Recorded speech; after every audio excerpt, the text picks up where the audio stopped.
You ask Tiger to solve. This deals with linear equations with one unknown. The final result is x equals 3. Let's solve it step by step. Group all constants on the right side of the equation. Add 2 to both sides.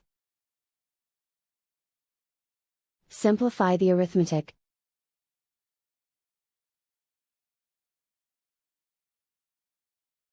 Isolate the x. Divide both sides by 5. Simplify the fraction.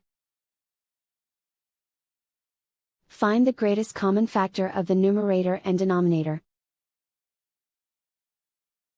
Factor out and cancel the greatest common factor. And so the final result is x equals 3.